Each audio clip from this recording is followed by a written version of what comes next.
ఓం నమో వేదాత్మకాయ వెంకటేశాయ. చక్రాంభోజే సమాసీనం చక్రాత్యాయుధారిణం చక్రరూపం మహావిష్ణుం చక్రమంత్రేణ చింతయేత్.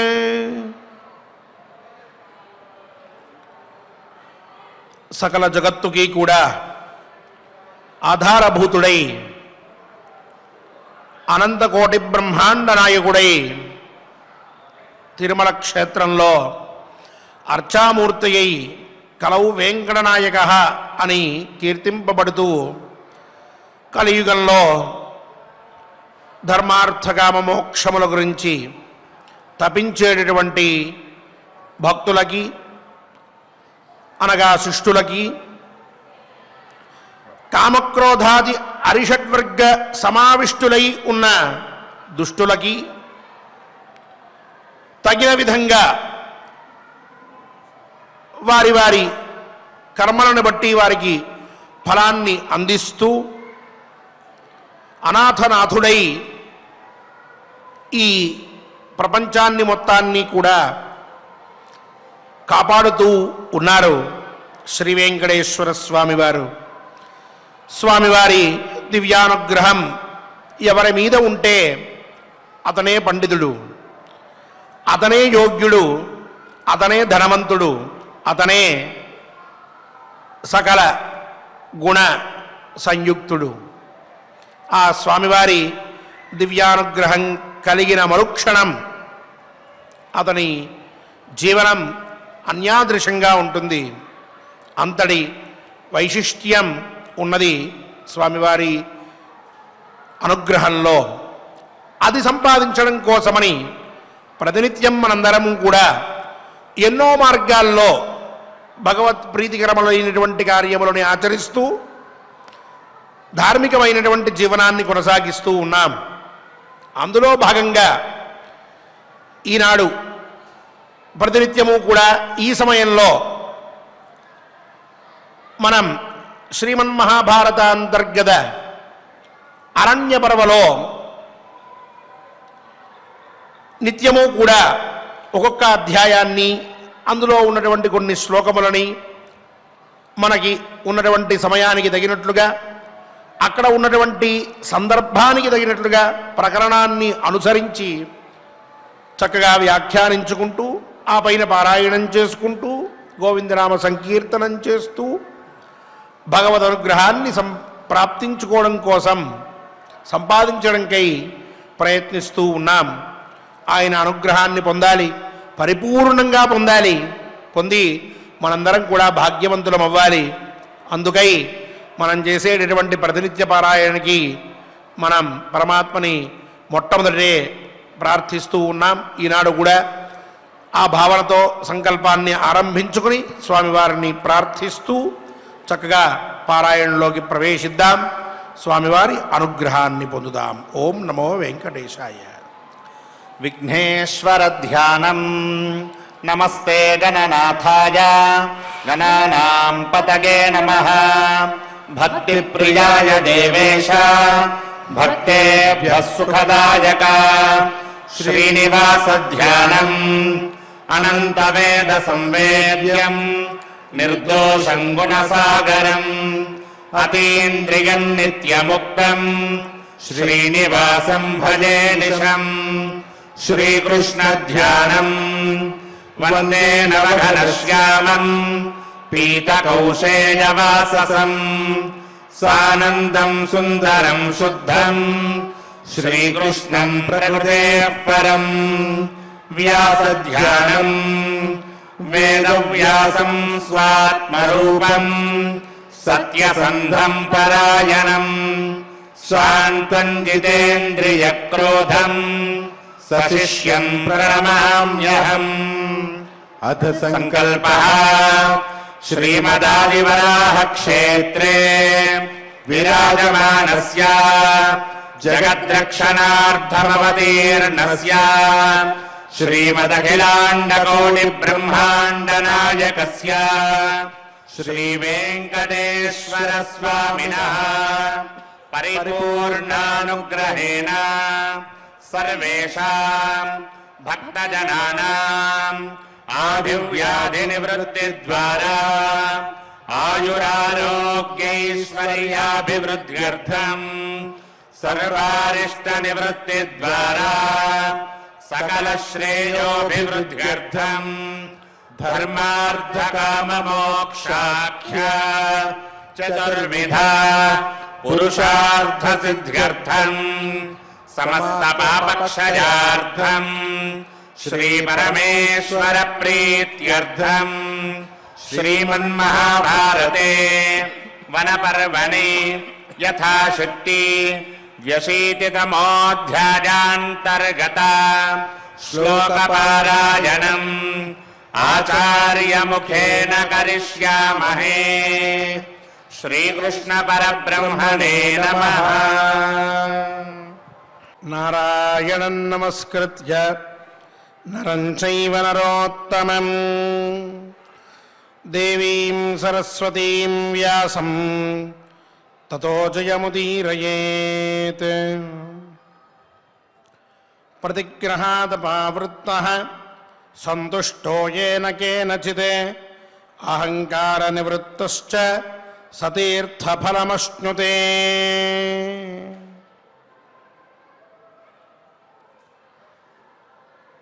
పులస్త్య మహర్షి భీష్మాచార్యులకి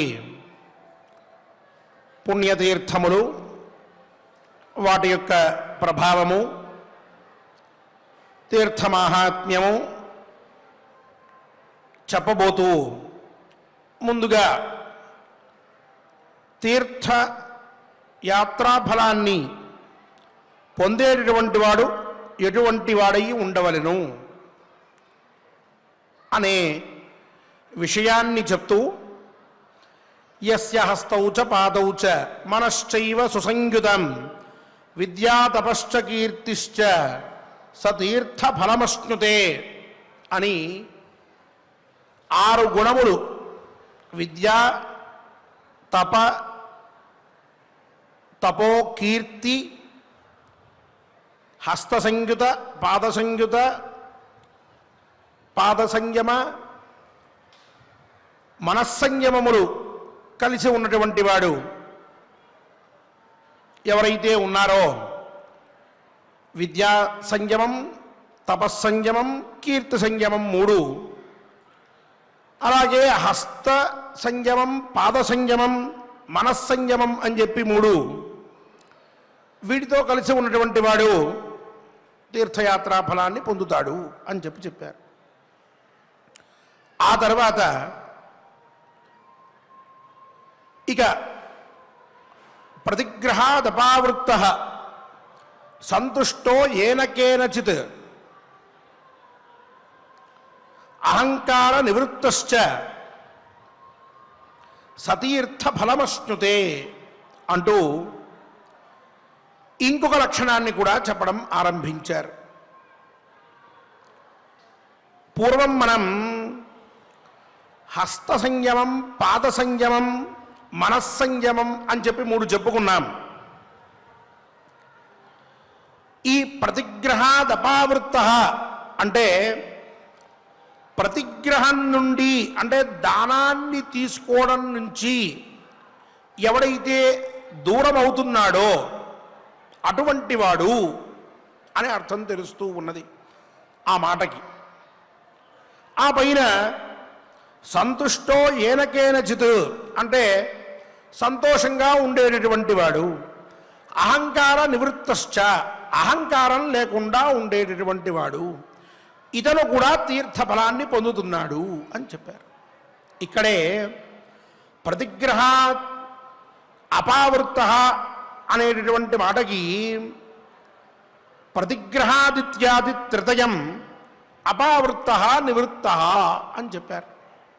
అంటే హస్త సంయమం పాద సంయమం మనస్సంయమం అని చెప్పి ఏవైతే ఉన్నాయో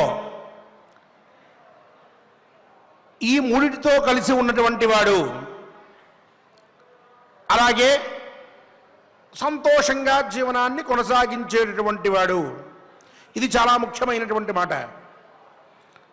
ఎత్కించిత బాధ లేకుండా ఉన్న దాంట్లో సంతృప్తిగా ఉండేటటువంటి వాడు. లేదు అనే బాధని తీసివేసి ఈ మాత్రమైనా నాకు దక్కింది, ఇది దక్కనటువంటి వాళ్ళు ఎంతమందో అనే భావన పెంచుకుంటూ దక్కిన దాంతో సంతుష్టిగా జీవనాన్ని కొనసాగించేటటువంటి వాడు గొప్పవాడు అని చెప్పారు శాస్త్రంలో. అలా సంతోషంతో అహంకార నివృత్తశ్చ, అహంకారం యత్కించిత్ జ్ఞానం ఉందనుకోండి, నన్ను మించినటువంటి వాళ్ళు లేడని అనుకుంటూ ఉంటాం. కొందరి విషయం చూస్తే వాళ్ళు కొంచెం సాధిస్తారు, చాలా అహంకారపడుతూ ఉంటారు. ఒక విద్యని సాధిస్తారు, దాంతో మేము మహాత్ములం అనుకుంటూ ఉంటారు. రెండవ విద్యలో ఓనమాలు కూడా వాళ్ళు దిద్దరు. ఒక విద్యలో మాత్రం మేము గొప్పవాళ్ళం అని చెప్పి ఎంతో అహంకారం ప్రదర్శిస్తూ ఉంటారు. అథవా డబ్బుందని అహంకారం, లేదు ఐశ్వర్యం కలిగిందని అహంకారం, అధికారం ఉన్నదని అహంకారం, ఇలా ఇటువంటి అహంకారములతో లేక ఇవేవీ లేకపోయినా స్వతసిద్ధంగా ఒక అహంకారం ఉంటుంది, నేను అందరికంటే గొప్ప అని. అటువంటి అహంకారం లేకుండా పరమాత్మ యొక్క అనుగ్రహంతో నేను జీవనాన్ని కొనసాగిస్తూ ఉన్నాను అని అనుకుంటూ ఉండడం. త్వదీయం వస్తు గోవింద దుభ్యమేవ సమర్ప్యతే అనే భావనతోటి దానం చేస్తూ ఉండడం. నీ వస్తువే స్వామి, మళ్ళీ నీకే ఇస్తున్నాను అంటూ దానం చేయడం. ఇటువంటి సాత్వికమైన భావనతో ఎవరైతే ఉంటారో అటువంటి వారిని అహంకార నివృత్తులు అని చెప్పారు. అలా అహంకార నివృత్తుడై అహంకారం నుండి ఎవరైతే జీవనాన్ని కొనసాగిస్తూ ఉన్నారో, అటువంటి భావనలతోటి ఎవరైతే తీర్థయాత్రని చేస్తారో వారు తీర్థయాత్ర ఫలాన్ని పొందుతూ ఉన్నారు అని చెప్పారు. ఆ పైన అకల్కకో నిరారంభ లఘ్వాహారో జితేంద్రియ విముక్త సర్వపాపేభ్య సతీర్థఫలమశ్నుతే. ఇక మూడవ లక్షణం చెప్తూ ఉన్నారు. తీర్థయాత్ర చెయ్యాలి అనంటే ఎటువంటి లక్షణం ఉండాలి అనేది మనం చెప్పుకుంటున్నాం. అందులో మూడవ లక్షణాల్ని చెప్తూ ఉన్నారు. అకల్కక అంటే డాంబికత్వం లేకుండా ఉండడం, అంటే దంభం అన్నమాట. నేను అంత చేస్తాను, నేను ఇంత చేస్తాను, నేను అంతటి వాడిని ఇంతటి వాడిని, నన్ను మించిన వాడు ఎవరన్నా ఉన్నారా అంటూ, నేను ఏదైనా చేయగలను అంటూ డాంబికానికి పోయేటువంటి వారు ఉంటారే, అటువంటి వారికి తీర్థయాత్ర ఫలం దక్కదు అని చెప్పారు. అలాగే నిరారంభ అంటే కర్తృత్వ అహంకారం లేకుండా ఉండేటటువంటి వాడు. ఇది చాలా ముఖ్యమైన లక్షణం. కొన్ని పనులు మనమే చేస్తున్నాం అని అనుకుంటూ ఉంటాం. కర్తృత్వం అంతా మన మీదే ఉన్నది అని చెప్పి భావిస్తూ ఉంటాం. నేను చేయబట్టి ఇదంతా జరిగింది అని చెప్పి అనుకుంటూ ఉంటాం. అంతా ఒట్టి మాట. ఇక్కడ మనం చేసేదేమీ లేదు, మన ద్వారానే జరగాలి అనేటటువంటిది ఏదీ లేదు, మనం చెయ్యకపోతే జరగద్దంటూ ఏమీ లేదు. అది జరగాలి అంటే మనం ఉన్నా లేకపోయినా జరుగుతుంది. ఇక మనమే చేస్తున్నాం అని అనుకుంటాం. మనకంటే ముందర ఎంతమందో చేసుంటారు, వాళ్ళ వివరాలు మనం తెలుసుకోము. నేనే మొదటి వాడిని, చేసినటువంటి వాడిని అని అహంకరిస్తాం. ఇక మనం తప్ప ఇంకొకరు చెయ్యలేరు అనే భావనతోటి ఇది నా వల్ల సాధ్యమైంది అని అనుకుంటాం. మనకి సాధ్యమవ్వాలి అని అంటే ఆ పని ఎవరో ఒకరు చేసి ఉండాలి. ఆ పని ఇలా చెయ్యాలి అని ఎక్కడో చెప్పబడి ఉండాలి, అది చూసి మనం మొదలు పెట్టాలి. కాబట్టి ఈ చేస్తున్నాననుకోవడం, నేను తప్ప ఎవరూ చేయలేరనుకోవడం, నేనే చేస్తున్నాననుకోవడం, ఇదంతా కూడా అంత భ్రమ. అది ముందు తెలుసుకోవాలి. దీనికే చెప్తారు, నేను చేస్తున్నాను సాత్విక అహంకారం, నేనే చేస్తున్నాను రాజసాహంకారం, నేను మాత్రమే చెయ్యగలను తామసాహంకారం, నేను కూడా చెయ్యగలను యోగ్యమైనటువంటి మాట అని పెద్దలు ఆ మూడిట్లో ఉండేటటువంటి భేదాన్ని చెప్పి, నేను కూడా చేయగలననేటువంటి భావనతో ఉండాలి తప్ప, అది కూడా పరమాత్మ యొక్క అనుగ్రహంతో. ఈ కర్తృత్వం భోక్తృత్వం ఇవన్నీ కూడా ఆయనలోనే, నేను కర్తని కాదు, నేను భోక్తని కాదు అనేటటువంటి భావనతో ఉండవలే అని చెప్పారు. అటువంటి అంటే నేనే చేస్తున్నాననేటటువంటి అహంకారం లేకుండా ఉన్నటువంటి వాడు తీర్థయాత్ర ఫలాన్ని పొందుతూ ఉన్నాడు అని చెప్పారు. ఇక్కడ కొంతమంది చూస్తూ ఉంటాం, ఏదో గుడికి ఒక తలుపు పెట్టిస్తే ఆ తలుపు కంటే పెద్ద అక్షరాలతో రాయిద్దామని ప్రయత్నం చేస్తూ ఉంటారు, ఫలానా వారిచ్చారు అని చెప్పడానికి. యథార్థంగా అవసరం లేదు. అది పెట్టడం వల్ల ఓ ఫలం ఉంది, అది చూసి ఆయన పేరు రాశారు కాబట్టి నా పేరు కూడా రాస్తారు అని చెప్పి ఇంకోరు కూడా ఏదో రూపాయి దానం చేస్తారు. కానీ ఆ ఫ్యాన్ రెక్కలు పెట్టిస్తే 3 రెక్కల మీద పేర్లు రాసుకోవడం, ఏదో తలుపు పెట్టిస్తే ప్రతి గడియ దగ్గర పేరు రాసుకోవడం, ఇవన్నీ కర్తృత్వాహంకారంతో వచ్చేటటువంటివి. అటు లేకుండా సాధారణంగా పరమాత్మ నాకు ఐశ్వర్యాన్ని ఇచ్చాడు, దాన్ని నేను ఇగో ఈ రూపంలో సద్వినియోగం చేస్తున్నాను అనే భావనతోటి ఆయన నాతో చేయిస్తూ ఉన్నాడు అన్నటువంటి స్థిరమైన బుద్ధితోటి ఎవరైతే వారి వారి జీవనంలో ప్రవర్తిస్తూ ఉంటారో అటువంటి వారు నిరారంభ అని చెప్పి అనబడుతూ ఉన్నారు. అటువంటి వారు కూడా తీర్థయాత్రా ఫలాన్ని పొందుతారు. ఇక లఘ్వాహార అంటే మితమైనటువంటి ఆహారం స్వీకరించేటువంటి వాడు. లఘు అంటే కొంచెం అని అర్థం. ఏదైనా ఈ రోజుల్లో కొందరిని చూస్తుంటే ఆశ్చర్యం వేస్తుంది. ఎక్కడికైనా వెళ్ళాలి అని అంటే ముందుగా అక్కడ ఏ హోటల్స్ ఉన్నాయి, అక్కడ ఏ డిషెస్ దొరుకుతాయి, ఏవి తింటే బాగుంటుంది, అక్కడ తినడానికి బాగా ఏం దొరుకుతాయి అన్న ఆలోచన చేస్తూ ఉంటారు. దానికోసమా బయలుదేరేది ఇంట్లోంచి? భగవత్ సందర్శనం కోసం బయలుదేరుతాం. ఎవరికైనా చెప్పేటప్పుడు ఆ క్షేత్ర గొప్పదనాన్ని చెప్పాలంటే దేవుడి దర్శనము ఇవన్నీ సరే, కానీ అక్కడ పక్కన ఉన్న హోటల్లో ఉంటుంది కృష్ణార్పణం, ఏముంది ఇంకా తీర్థయాత్రా ఫలం? అన్నం తినడానికి అయితే అంత దూరం పరిగెట్టుకుంటూ పోయి తినక్కర్లా, భగవంతుడి పేరు చెప్పుకుని ఇంట్లో మృష్టాన్నం వండుకుని తినచ్చు, లేదు పక్క వీధిలో ఉన్నటువంటి ఫలహారాశాలకు వెళ్ళి అక్కడ బాగా తిని రావచ్చు. కానీ అక్కడికి వెళ్ళి ఆ అన్నం మీద లేక అక్కడ దొరికేటటువంటి పదార్థాల మీద విపరీతమైనటువంటి ఆసక్తి, వాటిని ఇష్టం వచ్చినట్టుగా తినేసేస్తూ ఉండడం, దాని మీద ఆయాసాలు, రొప్పులు, నిద్ర, ఓపిక లేకపోవడం, నడవలేకపోవడం. కృష్ణార్పణం 3 రోజుల్లో 2 రోజులు తీరికే సరిపోతుంది. చివరి రోజు ప్రయాణం హడావిడి, ఏమిటో రాత్రి తిన్నది అరగలేదు సరిగ్గా భగవంతుడి ముందరికి వెళ్ళేటప్పుడు వచ్చేటటువంటి భావన.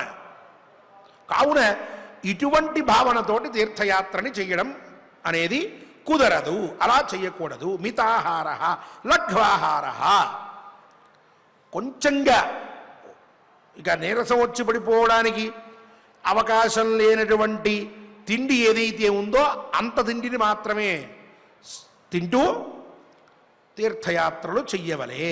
ఇది ప్రధానమైన విషయము. ఇక జితేంద్రియ, ఇది కూడా చాలా ముఖ్యమైనటువంటి విషయం. ఇంద్రియాన్ని జయించినటువంటి వాడు. మనం చాలా చోట్ల చూసే ఉంటాం, కొంతమంది ఎంతో శ్రమపడి ఏ నది దగ్గరికో లేక ఏ గుడి దగ్గరికో వెళ్తారు, చాలా కష్టపడి వెళ్తారు.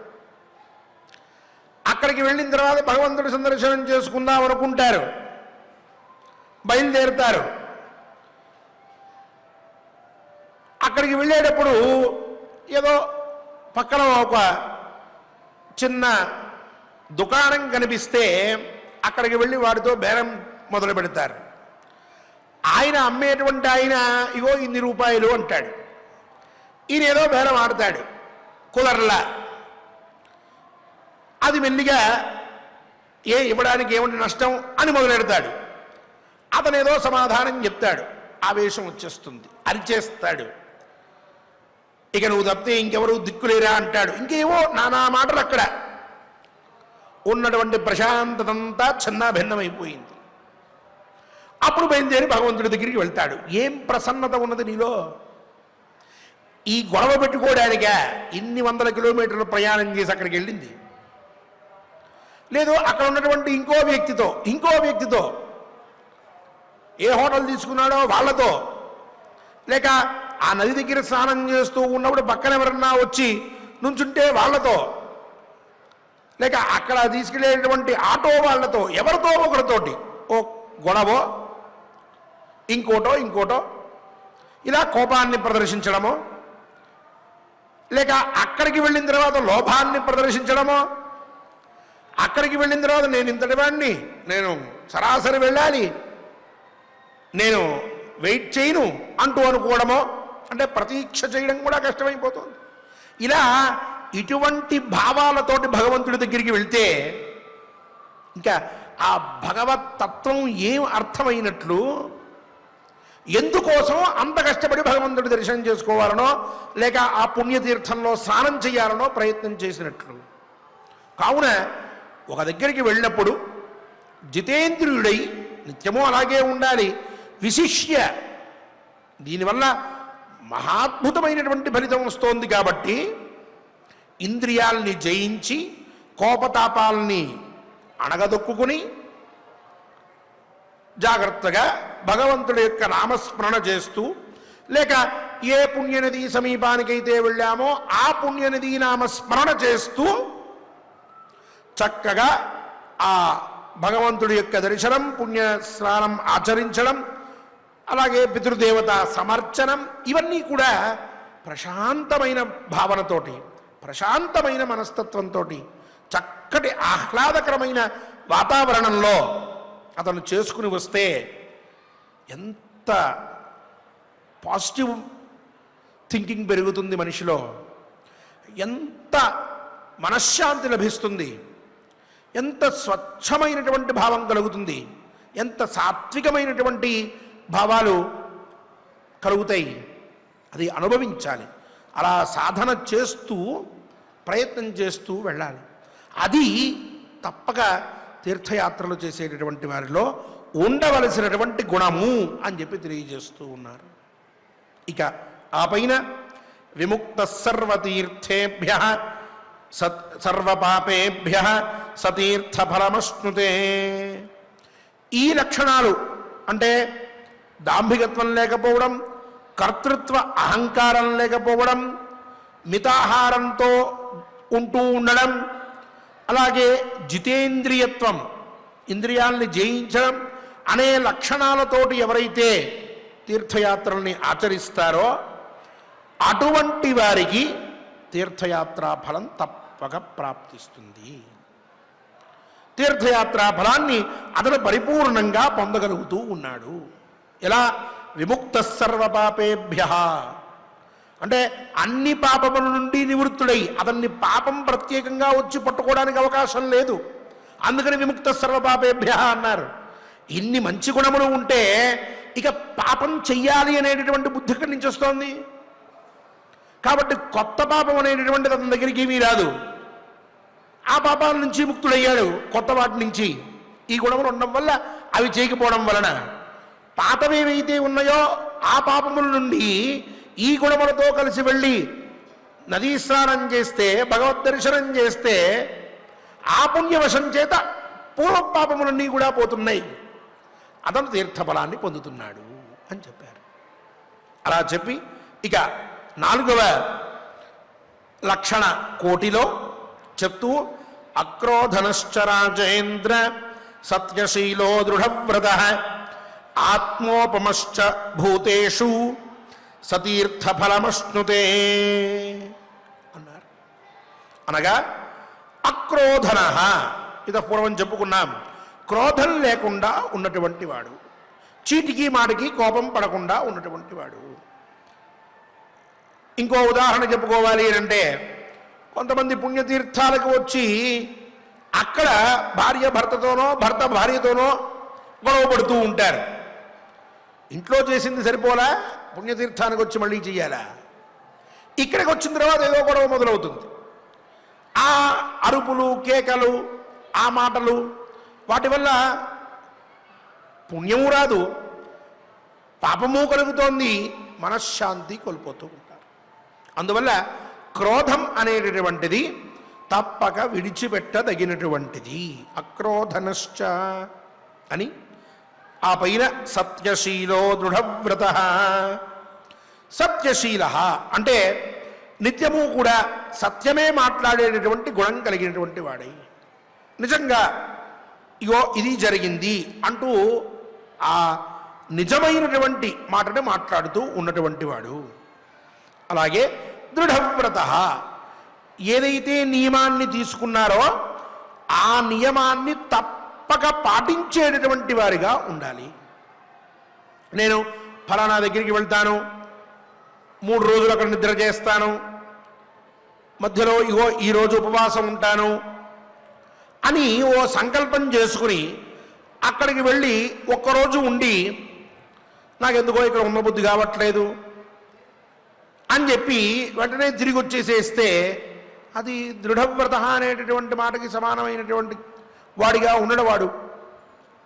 నియమం అనుకున్నది ఒకటి, సంకల్పం చేసుకున్నది ఒకటి, ఆచరిస్తోంది వేరొకటి.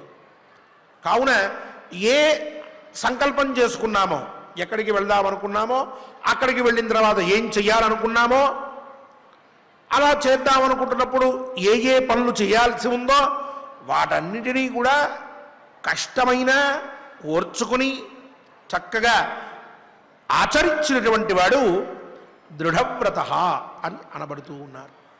అటువంటి లక్షణములు కలిగి ఉండాలి. పైగా ఆత్మోపమశ్చ భూతేషు, ఆత్మోపమః భూతేషు, ఇతర భూతముల యందు అంటే ప్రాణుల యందు అని అర్థం.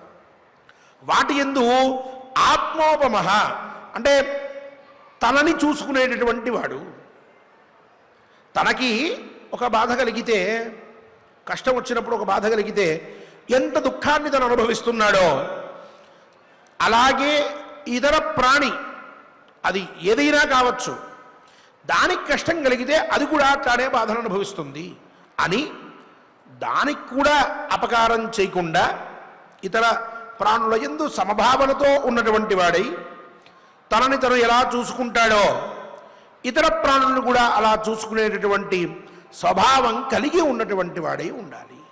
అటువంటి వాడు తీర్థయాత్రా ఫలాన్ని పొందుతూ ఉన్నాడు. సతీర్థ ఫలమశ్నుతే అని ఈ తీర్థయాత్రా ఫలాన్ని పొందేటటువంటి వాళ్ళల్లో ఎవరు ఎటువంటి లక్షణములతోటి ఉండాలి అని 4 శ్లోకములలో చక్కగా పులస్త్య మహర్షి భీష్మాచార్యుల వారికి వివరించి ఉన్నారు. మొదటిది నిన్న మనం చెప్పుకున్నట్లుగా హస్త సంయమ, పాద సంయమ, మనస్సంయమ, విద్యా సంయమ, తపస్సంయమ, కీర్తి సంయమములు అనేటువంటివి.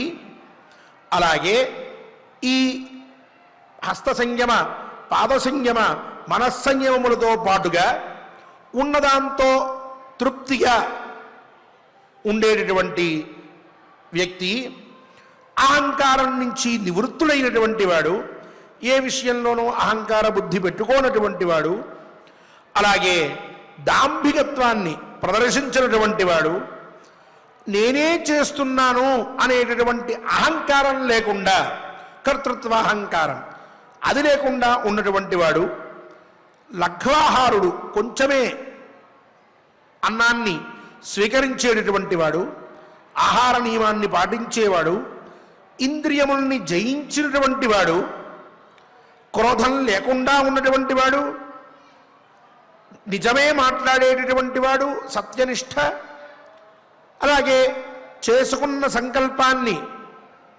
తప్పక సిద్ధింపజేసుకోవడానికి ప్రయత్నం చేస్తూ నియమాలన్నిటిని కూడా చక్కగా అనుసరించేటటువంటి వాడు, ఆచరించేటటువంటి వాడు, ఇతర ప్రాణుల యందు తనని చూసుకుంటూ తనకి బాధ కలిగితే ఎంత ఇబ్బందో ఇతరులకు కూడా అలాగే ఉంటుంది అని అందరి విషయంలో కూడా, అన్ని ప్రాణుల విషయంలో కూడా సమభావన కలిగినటువంటి వాడు తీర్థయాత్రా ఫలాన్ని పొందుతూ ఉన్నాడు అని ఆ లక్షణములన్నిటినీ కూడా చెప్పి ఆ పైన ఋషిభిః క్రతవః ప్రోక్తాః దేవేష్విహ యథాక్రమం ఫలం చైవ యథా తథ్యం ప్రేత్యచేహ చ సర్వశః. ఎందుకు తీర్థయాత్రలు చేయాలి, ఎవరు చెయ్యాలి చెప్పుకున్నాం.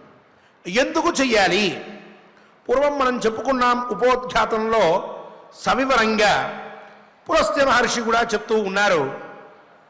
ఋషిభిః క్రతవః ప్రోక్తాః దేవేష్వివ ఇహ యథాక్రమం అంటున్నారు. భీష్మ, ఋషుల చేత దేవతల్ని ఉద్దేశించి చేయవలసినటువంటి యాగములు ఎన్నో చెప్పబడి ఉన్నాయి. అలాగే ఫలం చైవ యథాతథ్యం, ఆ యాగాలు యజ్ఞాలు వాటి యొక్క ఫలం కూడా ఆ చేసిన ఒక్కొక్క పని వల్ల ఇంత కలుగుతుంది అని కూడా చెప్పబడింది. అలాగే యథాతథంగా చేసినటువంటి వాడికి ప్రేత్య ఇహచ సర్వశః ఫలం భవతి. ప్రేత్య అంటే మరణానంతరము, ఇహ అంటే ఇక్కడ, అంటే ఇహలోకంలో పరలోకంలో ఆయా ఫలం కూడా తప్పకుండా కలుగుతుంది అని చెప్తూ వస్తుంది.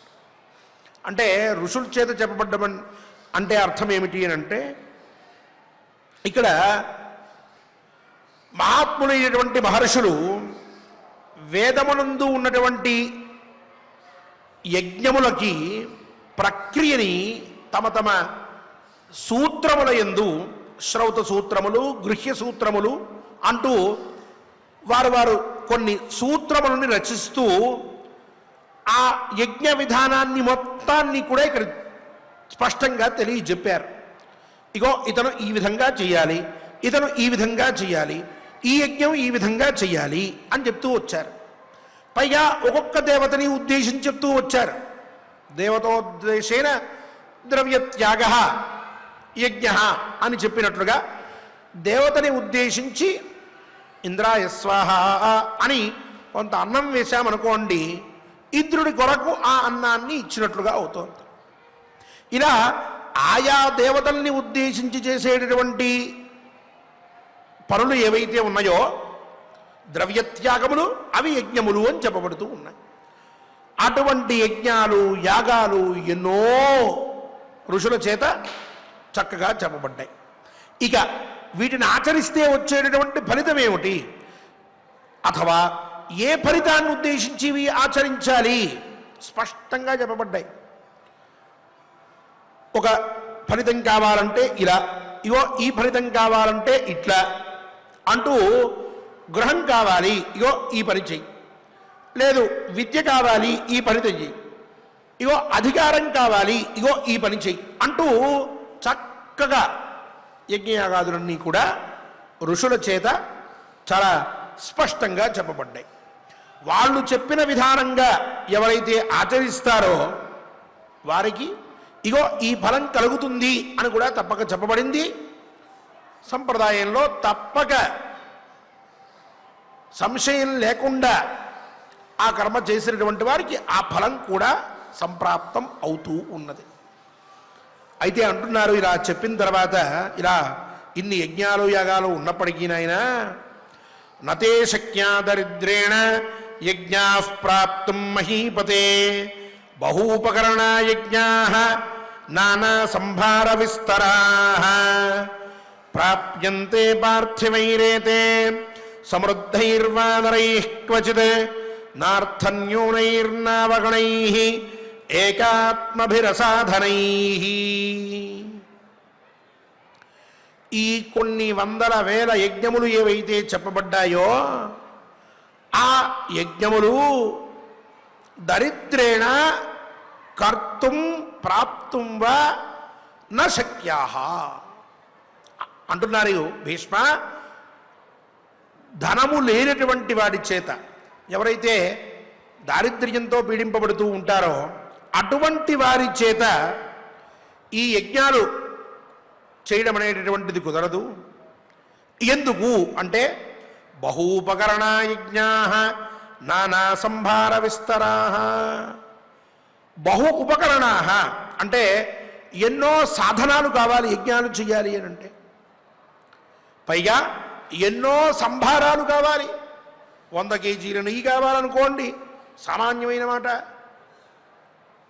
అలాగే అలా సమిధలు అని చెప్పి, ఆజ్యము అని, ఇంకా ఏవో శాలలు అని, భోజనాలు అని, దానాలు అని, ధర్మాలు అని, బోళ్ళన్ని సాధనాలు, బోళ్ళన్ని ఉపకరణాలు, సంభారాలు కావాల్సి వస్తాయి.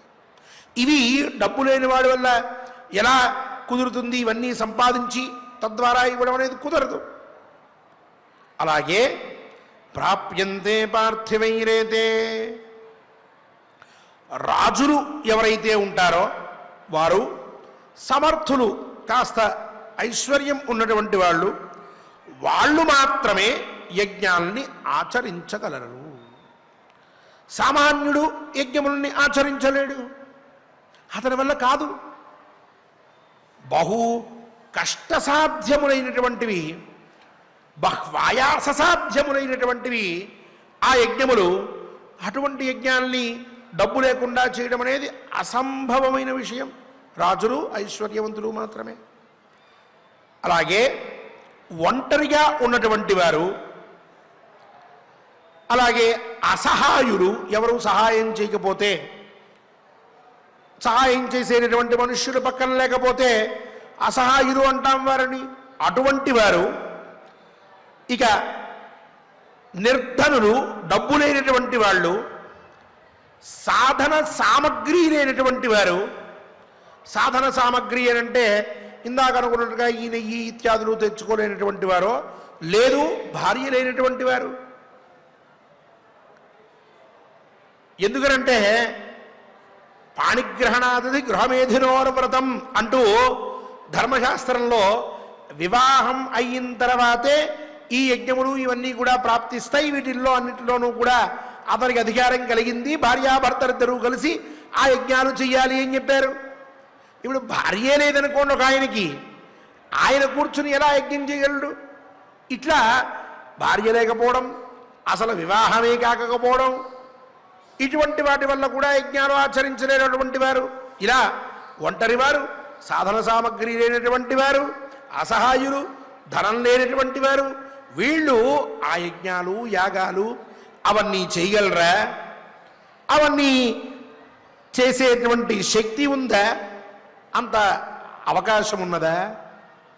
అయితే యో దరిద్రైరపి విధి శక్య ప్రాప్తుం నరేశ్వర తుల్యో యజ్ఞఫలైః పుణ్యైః తన్నిబోధ యుధాంవర. భీష్మ, అయితే ఈ మహర్షులు చెప్పినటువంటి యజ్ఞయాగాదులన్నీ సూత్రముల్లో చెప్పినటువంటివి చెయ్యలేకపోయినప్పటికీ కూడా దరిద్రుడు కూడా చెయ్యగలిగేటటువంటి యజ్ఞం ఒక యజ్ఞం ఉన్నదయ్యా. డబ్బు లేదు అయినా అతను చెయ్యవచ్చు, భార్య లేదు అయినా అతను చెయ్యవచ్చు, ఎవరూ సహకరించట్లేదు అయినా అతను చెయ్యవచ్చు, ఒంటరివాడు అయినా అతను చెయ్యవచ్చు. అటువంటి యజ్ఞం ఒక యజ్ఞం ఉన్నది. ఆ యజ్ఞం వలన ఇప్పుడు ఇవన్నీ ఉన్నటువంటి వాళ్ళు ఆ మహర్షులు చెప్పినటువంటి యజ్ఞయాగాదులన్నీ చేస్తే ఏ ఫలాన్ని పొందుతున్నారో అటువంటి ఫలాన్నే పొందవచ్చు. అటువంటి యజ్ఞం ఉన్నది చెప్తున్నాను, శ్రద్ధగా విను అని ఆరంభించారు. ఇంకా అంటున్నారు, ఋషీణాం పరమంగుహ్యం ఇదం భరత సత్తమ తీర్థాభిగమనం పుణ్యం యజ్ఞైరపి విశిష్యతే. నాయన భీష్మ, ఋషీణాం పరమం గుహ్యం, ఇప్పుడు నేను చెప్పబోయేటటువంటి విషయం ఋషులు చెప్పినటువంటి చాలా రహస్యమైనటువంటి విషయం. సావధానంగా విను.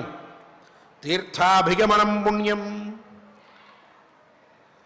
ఈ యజ్ఞముంది అన్నానే ఎవరైనా చేయగలిగేటటువంటి యజ్ఞం అది తీర్థాభిగమన యజ్ఞము. తీర్థయాత్రలకి వెళ్ళడం అనేటటువంటిది ఇది కూడా యజ్ఞమే, సామాన్యమైంది కాదు ఇది.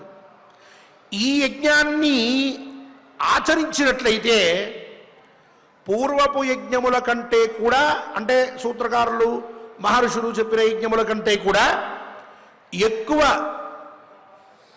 పుణ్యఫలాన్ని ఈ యజ్ఞముల ద్వారా పొందవచ్చు. వాటికంటే ఈ యజ్ఞం గొప్పది అని చెప్తూ, అనుపోష్యత్రాత్రాణి తీర్థాన్యభిగమ్య తీర్థాన్యనభిగమ్య చ అదత్వా కాంచనంగాశ్చ దరిద్రో నామ జాయతే.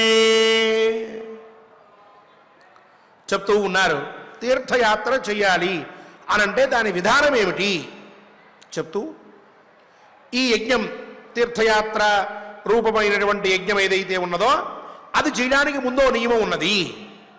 ఏమిటి ఆ నియమం అంటే, 3 రాత్రులు ఉపవాసం చేస్తూ అక్కడ గడపాలి.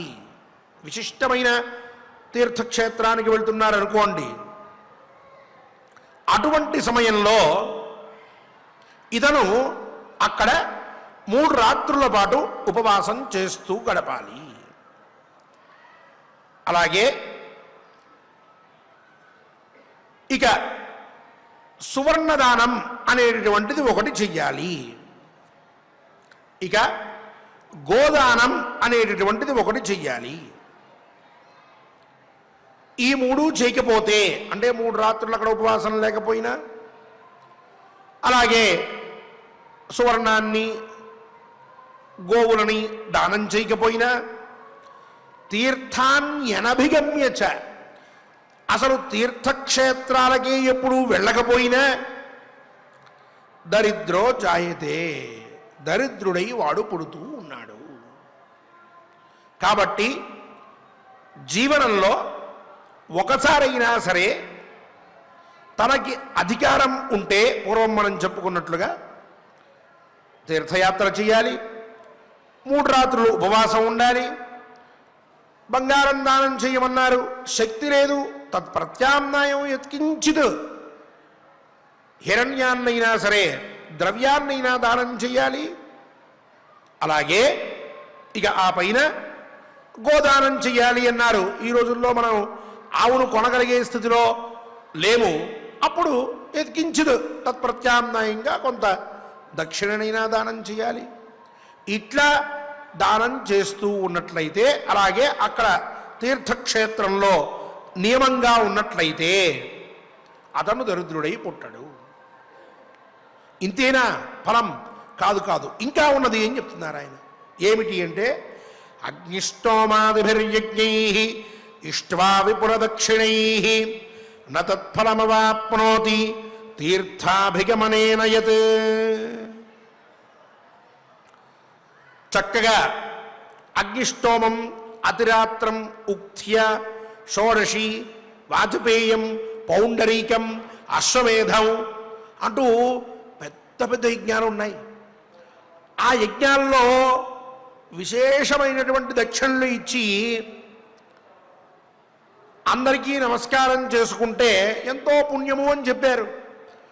అలా విశేషమైన దక్షిణలు ఇస్తూ చక్కగా ఆ యజ్ఞాలు చేస్తే ఏ ఫలమైతే వస్తోందో అంతటికంతే కూడా ఎక్కువ బలం తీర్థయాత్రల వల్ల కలుగుతూ ఉన్నది. పైన చెప్పిన విధంగా తీర్థయాత్ర చేసినట్లయితే అంతకంటే ఎక్కువ బలం కలుగుతూ ఉన్నది. కావున ఈ నియమాలు పాటిస్తూ, పూర్వం మనం చెప్పుకున్నటువంటి నియమాలు, అలాగే ఈ నియమాలు ఇవన్నీ పాటిస్తూ ఎవరైతే తీర్థయాత్ర చేస్తారో వారు కూడా యజ్ఞాన్ని ఆచరించినటువంటి వారే అవుతారు, సందేహం లేదు. ఇది కూడా విశిష్టమైనటువంటి యజ్ఞం. నిత్యములైనటువంటి గొప్ప గొప్పవైనటువంటి యజ్ఞములు చేయడం వల్ల కలిగేటటువంటి ఫలితం ఏదైతే ఉన్నదో ఆ ఫలితం మనకి రాలేదే అని చెప్పి బాధపడవలసిన అవసరం లేకుండా, అవి చేయడానికి శక్తి కానీ, యోగ్యత కానీ, సామర్థ్యం కానీ, ద్రవ్యం కానీ ఇవేవీ లేనందువలన అయ్యో నేను చేయలేకపోతున్నానే అటువంటి యజ్ఞములు అని బాధపడవలసిన అవసరం లేకుండా, వాటితో తత్సమానమైనటువంటి నియమపూర్వకంగా వాటిని చేస్తే వాటికంటే ఎక్కువ ఫలితాన్ని ఇచ్చేటటువంటి ఇంకొక యజ్ఞం ఉన్నది, తీర్థయాత్ర యజ్ఞము. ఆ తీర్థయాత్రని చక్కగా నియమపూర్వకంగా చేసినట్లయితే విశిష్టమైనటువంటి ఫలితం కలుగుతున్నది, దీనిలో సందేహం లేదు అంటూ భీష్మ పితామహుల వారికి పులస్త్య మహర్షి చెప్తూ ఆ పైన ఇక పుష్కర తీర్థ ప్రాశస్త్యాన్ని ఆయన వివరిస్తూ ఉన్నారు. ఒక్కొక్క తీర్థం గురించి చెప్పబోతూ ఉంటారు. అందులో పుష్కర తీర్థ ప్రాశస్త్యాన్ని వివరించబోతూ ఉన్నారు. రేపటి కథాశ్రవణంలో పుష్కర తీర్థ మహాత్మ్యాన్ని గురించి వినడం ఆరంభిద్దాం. ఈనాటి శ్లోకములను చక్కగా పారాయణ చేసుకుంటూ సకల లక్షణోపేతులమై తీర్థయాత్రలు చేసేటటువంటి శక్తి కలిగించాలని, అలా అనుగ్రహించమని స్వామివారిని చక్కగా ప్రార్థిద్దాం. స్వామివారి అనుగ్రహాన్ని పొందుదాం. ఓం నమో వెంకటేశాయ. ఓం నమో వెంకటేశాయ. సాధారణంగా శాస్త్రపు యొక్క దృష్టి ఏ విధంగా ఉంటుంది అనంటే ఒక చిన్న ఉదాహరణ చెప్పుకుందాం. ఏమని అనంటే ఒక పశువు ఉన్నది, ఒక మనిషి ఉన్నాడు. ఆ పశువు ఆహారాన్ని స్వీకరిస్తుంది, తింటుంది. అదేవిధంగా మనిషి కూడా భోజనం చేస్తాడు. అది పడుకుంటుంది, వీడు పడుకుంటాడు. దానికి భయం కలుగుతుంది, వీడికి భయం కలుగుతుంది. మరి ఇందులో వీరి ఇరువురిలో ఉన్నటువంటి విశేషం ఏమిటి అనంటే కేవలము ఆ మనిషిలో ఉన్నటువంటి జ్ఞానం ఏదైతే ఉందో, విద్య అనేటటువంటిది ఏదైతే ఉందో దాని ద్వారా వీడు ఉత్తమ స్థితిలో ఉన్నాడు, అది ఇంకాస్త తక్కువలో ఉన్నది. మరి అలాగే తీర్థయాత్ర చేసినటువంటి వాడికి, తీర్థయాత్ర చేయనటువంటి వాడికి ఉన్నటువంటి విశేషం ఏమిటి అనంటే, మనం ఆచార్యుల వారి ద్వారా చెప్పినట్లుగా తీర్థయాత్ర చేసినటువంటి వాడు హస్త సంయమనం మొదలుకొని ఆత్మోపమశ్చ భూతేషు అని చెప్పారు చివరి వాక్యం. అనంటే అన్ని సర్వప్రాణుల యందు కూడా తనను తాను ఏ విధంగా అయితే చూసుకుంటారో, పక్కవాడికి నాకు ఇబ్బంది కలిగితే పక్కవాడి విషయంలో కూడా ఇబ్బంది కలిగితే మనం ఏ విధంగా అయితే ప్రవర్తిస్తామో ఆ విధమైనటువంటి మనస్సుని మనలో ఉంచుకోవాలి. అలా లేకపోతే తీర్థయాత్ర చేసినటువంటి ఫలం అనేటటువంటిది లేదు. విశేషం ఏమిటి, నేను ఇన్ని క్షేత్రాలను నేను దర్శనం చేసుకున్నానంటే సరిపోదు. దాని యొక్క స్థితి, మనోధైర్యం, ప్రవర్తన, ప్రవృత్తి ఏదైతే ఉందో ఆ మనుషుల యొక్క ప్రవృత్తి ఈ విధంగా ఉండాలి అనేటటువంటిదే ఈ ధర్మముల యొక్క సారం. చక్కగా మనం ఆ విషయాలను పూసగుచ్చినట్లుగా ఆచార్యుల వారి ద్వారా మనం అనేక ధర్మ విషయాలను మనం రోజు రోజు కూడా తెలుసుకుంటూ ఉన్నాం. అంతటి విశేషమైనటువంటి ధర్మములను మనం తెలుసుకుంటూ ఇక యథావిధిగా మహాభారత అంతర్గత వనపర్వంలో 82వ అధ్యాయంలో 10వ శ్లోకం నుండి మనం పారాయణం చేసుకుందాం. స్వామివారి యొక్క అనుగ్రహాన్ని పొందుదాం. प्रतिग्रहादपावृत्तः प्रतिग्रहादपावृत्तः संतुष्टो येन केनचित् संतुष्टो येन केनचित् अहंकार निवृत्तश्च अहंकार निवृत्तश्च सतीर्थफलमश्नुते सतीर्थफलमश्नुते अकल्कको निरारम्भः अकल्कको निरारम्भः लघ्वाहारो जितेन्द्रियः लघ्वाहारो जितेन्द्रियः विमुक्तः सर्वपापेभ्यः विमुक्तः सर्वपापेभ्यः सतीर्थफलमश्नुते सतीर्थफलमश्नुते अक्रोधनश्च राजेन्द्र अक्रोधनश्च राजेन्द्र सत्यशीलो दृढौ रतः सत्यशीलो दृढं व्रतः आत्मोपमश्च भूतेषु आत्मोपमश्च भूतेषु सतीर्थफलमश्नुते सतीर्थफलमश्नुते ऋषिभिः कृतवः प्रोक्ताः ऋषिभिः कृतवः प्रोक्ताः देवेष्विह यथाक्रमम् देवेष्विह यथाक्रमम् फलं चैव यथा तथ्यम् फलं चैव यथा तथ्यम् प्रेत्य चेह च सर्वशः प्रेत्य चेह च सर्वशः न ते शक्या दरिद्रेण न ते शक्या दरिद्रेण यज्ञाः प्राप्तुम् महीपते यज्ञाः प्राप्तुम् महीपते बहूपकरणा यज्ञाः बहूपकरणा यज्ञाः नानासंभारविस्तराः नानासंभारविस्तराः प्राप्यन्ते पार्थिवैरेते प्राप्यन्ते पार्थिवैरेते समृद्धैर्वानरैः क्वचित् समृद्धैर्वानरैः क्वचित् नार्थन्यूनैर्नावगणैः नार्थन्यूनैर्नावगणैः एकात्मभिरसाधनैः एकात्मभिरसाधनैः यो दरिद्रैरपि विधिः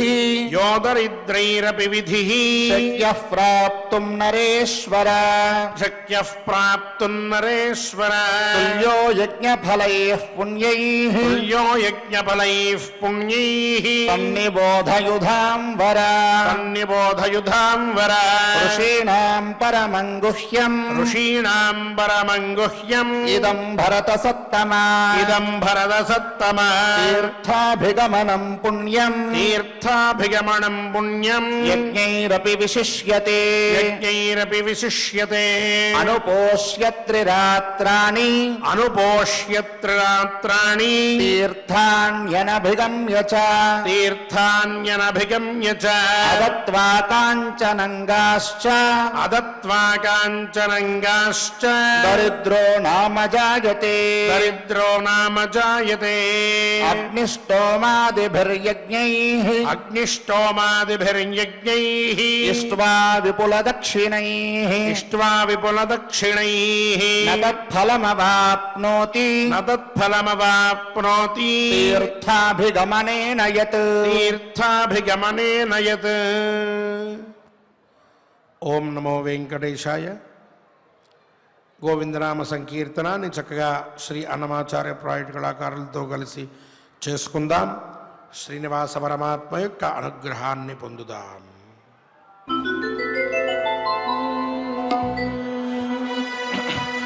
వెంకటరమణ గోవింద సంకటహరణ గోవింద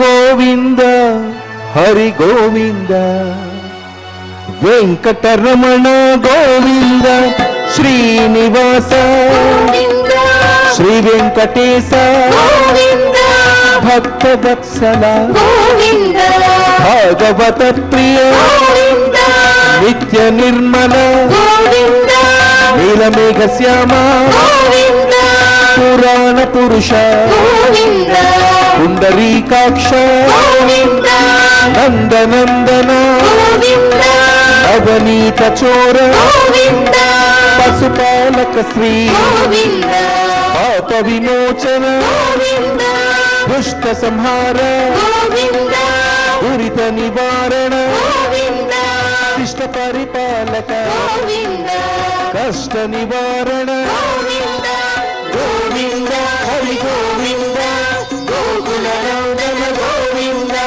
గోవింద హరి గోవింద గోకుల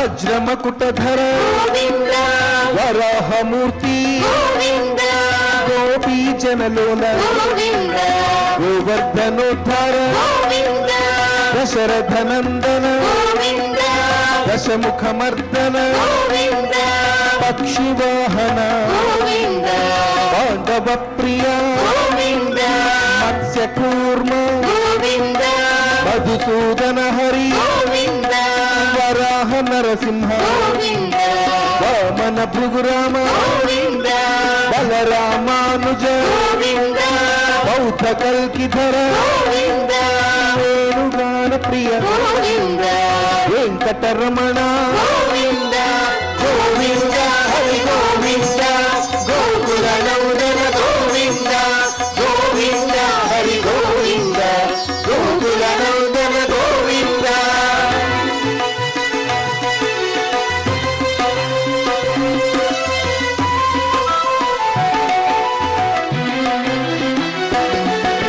సీతానాయక గోవింద శ్రిత పరిపాలక గోవింద దరిద్ర జన పోషక గోవింద ధర్మ సంస్థాపక గోవింద అనాథ రక్షక గోవింద ఆపద్బాంధవ గోవింద శరణాగత వత్సల గోవింద కరుణాసాగర గోవింద కమలదళాక్ష గోవింద ఆమిత ఫలద గోవింద పాప వినాశక గోవింద పాహి మురారే గోవింద శ్రీముద్రాంకిత గోవింద శ్రీవత్సాంకిత గోవింద ధరణీ నాయక గోవింద దినకర తేజ గోవింద గోవింద హరి గోవింద గోకుల నందన గోవింద గోవింద హరి గోవింద గోకుల నందన గోవింద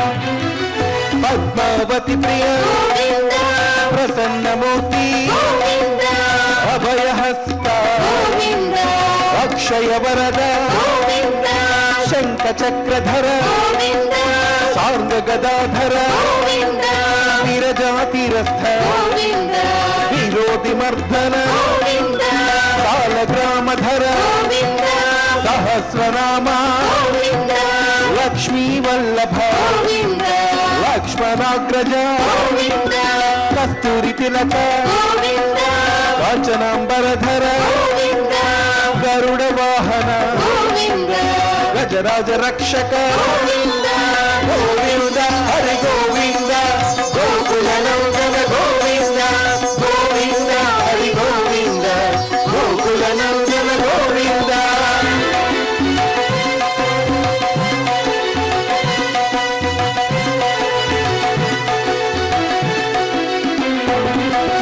వానర సేవిత గోవింద వారధి బంధన గోవింద సప్తగిరీశ గోవింద ఏక స్వరూప గోవింద శ్రీరామకృష్ణ గోవింద రఘుకుల నందన గోవింద ప్రత్యక్ష దేవ గోవింద పరమ దయాకర గోవింద వజ్ర కవచధర గోవింద వైజయంతిమాల గోవింద వడ్డీ కసలవాడ గోవింద వసుదేవతనయ గోవింద బిల్వపత్రార్చిత గోవింద భిక్షుక సంస్కృత గోవింద శ్రీపుం రూప గోవింద శివకేశవమూర్తి గోవింద గోవింద హరి గోవింద గోకుల నందన గోవింద గోవింద హరి గోవింద గోకుల నందన గోవింద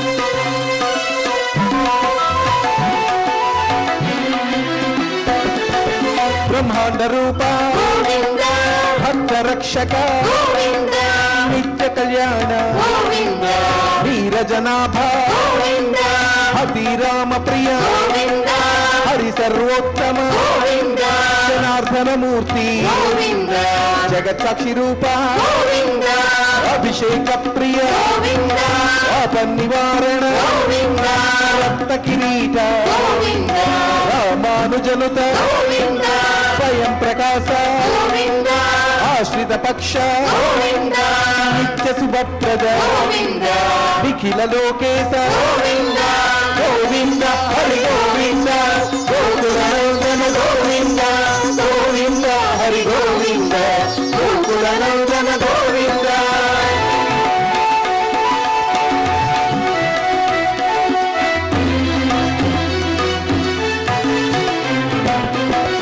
ఆనంద రూప గోవింద ఆద్యంతరహిత గోవింద ఇహ పరదాయక గోవింద యుధరాజ రక్షక గోవింద పరమ దయాళో గోవింద పద్మనాభ హరి గోవింద తిరుమల వాస గోవింద తులసీ వనమాల గోవింద శేష సాయినే గోవింద శేషాద్రి నిలయ గోవింద మత్స్యావతార గోవింద ఏడుకొండలవాడ గోవింద గోవింద హరి గోవింద గోకులనందన గోవింద గోవింద హరి గోవింద గోకులనందన గోవింద గోవింద హరి గోవింద గోకులనందన గోవింద గోవింద హరి గోవింద గోకులనందన గోవింద గోవింద హరి గోవింద గోకులనందన గోవింద గోవింద హరి గోవింద గోకులనందన గోవింద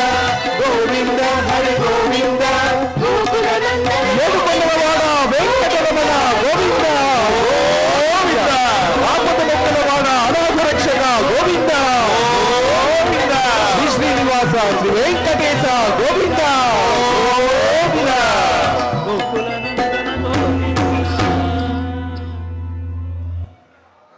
ఓం నమో వెంకటేశాయ. క్షమా ప్రార్థనాదులని పఠించుకోవలసిన సమయం ఆసన్నమైంది. ఆచార్యుల వారితో కలిసి స్వామివారిని ప్రార్థిస్తూ పారాయణ ఫలాన్ని మొత్తాన్ని స్వామివారి పాదార విందముల దగ్గర సమర్పించుకుంటూ ధన్యాత్ములమౌదాం, శేషాచలాధీశుని అనుగ్రహ పాత్రులమౌదాం. అథ క్షమా ప్రార్థనా యదక్షరపదభ్రష్టం మాత్రాహీనం చ యద్భవేత్ తత్సర్వం క్షమ్యతాం దేవా నారాయణ నమోऽस्तु తే. అథ లోకక్షేమ ప్రార్థనా. స్వస్తి ప్రజాభ్యః పరిపాలయంతాం న్యాయేన మార్గేణ మహీం మహిషాః. గోబ్రాహ్మణేభ్యः శుభమస్తు నిత్యం. లోకాः సమస్తాः సుఖినో భవంతు. అథ భగవత్సమర్పణం. కాయేన వాచా మనసేంద్రియైర్వా బుద్ధ్యాత్మనా వా ప్రకృతే స్వభావాత్ కరోమి యద్యత్ సకలం పరస్మై నారాయణాయేతి సమర్పయామి. అథ మంగళం కాంతాయ కళ్యాణ నిధగే నిధగేర్థినాం శ్రీవేంకట నివాసాయ శ్రీనివాసాయ మంగళం.